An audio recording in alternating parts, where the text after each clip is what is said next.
UFC 253 Adesanya vs. Costa took place Saturday, September 26 on UFC Fight Island. This will be the first of 5 consecutive events on Abu Dhabi's Yas Island. In a thrilling main event, UFC middleweight champion Israel Adesanya defends his belt against fellow knockout artist and number 2 ranked contender Paulo Costa. This event will be closed to the public. For the first time in UFC history, 2 undefeated fighters will compete for a middleweight championship when Israel Adesanya takes on Paulo Costa. This fight has bad blood and has been building up for quite some time, and we are seeing 2 competitors in their prime fight for the gold. Let's talk Stylebender versus Costa. Paulo Costa is the number 2 ranked UFC middleweight contender, 13-0 fighting out of Brazil, and plans to dethrone Adesanya and begin his reign as undisputed champion.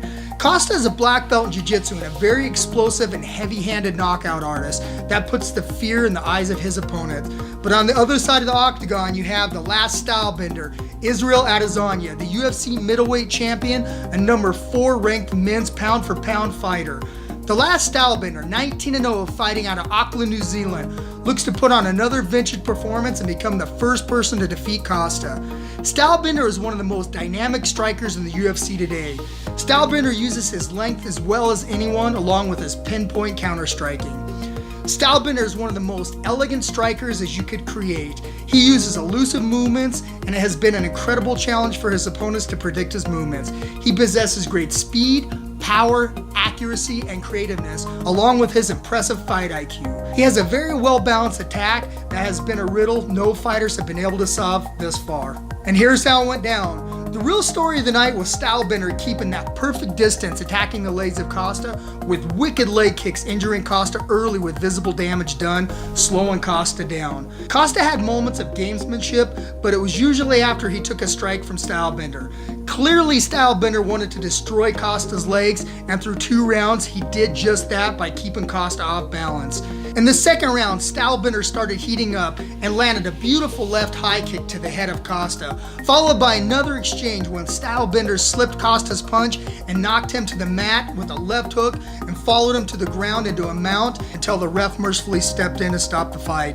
Stylebender defeated Paulo Costa by TKO in round 2. Guys, here's my final thoughts. This fight had an incredible emotional buildup with serious bad blood between these 2 fighters and a long time in the making.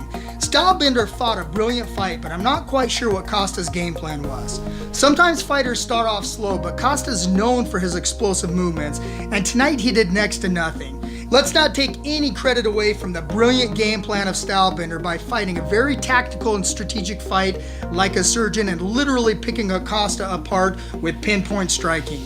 And tonight, Stylebender once again showed why he reigns supreme. There was a tremendous amount of buildup for this fight, but make no mistake, this was a lopsided affair. Stylebender completely dominated from bell to bell with an impressive display. Stylebender seems to get better and better every time he steps into the octagon, and I can't wait to see him fight again. Okay, here's some quick stats on Stylebender. He is now 20-0. He is the UFC middleweight champion and number 4 ranked pound-for-pound fighter. He has 15 wins by KO. He has 6 first-round finishes. He was 75-4 pro kickboxing record, 29 KOs.